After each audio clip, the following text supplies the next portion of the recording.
So by about 1983, most computers and synthesizers were supporting MIDI, meaning you could do things, you could connect them. Now, this led to one problem, and it's a problem we still have, actually. And that problem is that so many different hardware manufacturers, computers, and synthesis makers, so many of them adopted the MIDI standard that the MIDI standard that was created back in 1981 was called MIDI version 1.0. That's what it was called. And it was a hardware specification, and so many people latched onto it that it was near impossible to update it later. And therefore, the version of MIDI that we are currently on now is MIDI 1.0. Now, there have been some changes to it, especially in the last year or two. There's been some big developments with doing sort of a HD MIDI. We call it sometimes MPE. There's different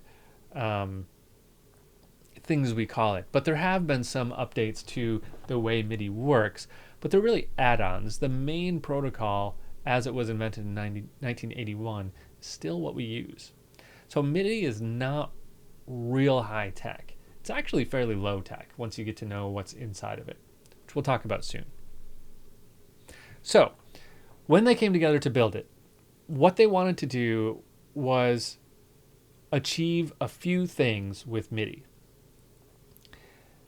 They wanted a language and a syntax. Keyboards, drum machines, and computers all being able to talk to each other regardless of the platform, regardless of what kind of computer, what kind of synthesizer, all of these things should be able to talk to each other. They wanted a way to create music with fewer people involved, meaning allowing a few performers to play a whole band, so multiple instruments could be played by one person. Kind of like how we saw Wendy Carlos play the whole orchestra parts.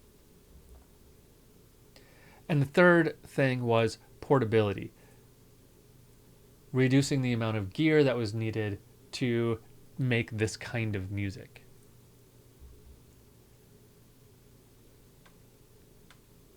So what we got was a system where the computer controls the synthesizer. All the sound is in the synthesizer, and the computer sends relatively simple messages telling the synthesizer what to do. It says, play that note, play that note, play that note. And the synthesizer then plays the notes. The computer doesn't actually have any sounds in it and isn't capable of making any sounds at all, at least not through MIDI. So when you look at a MIDI cable, which we'll do shortly, know that there is no sound going through that cable. There is none, no sound.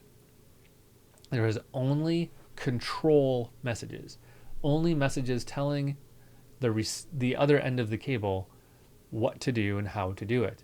Play this note, play it that loud. Play this note, play it that loud.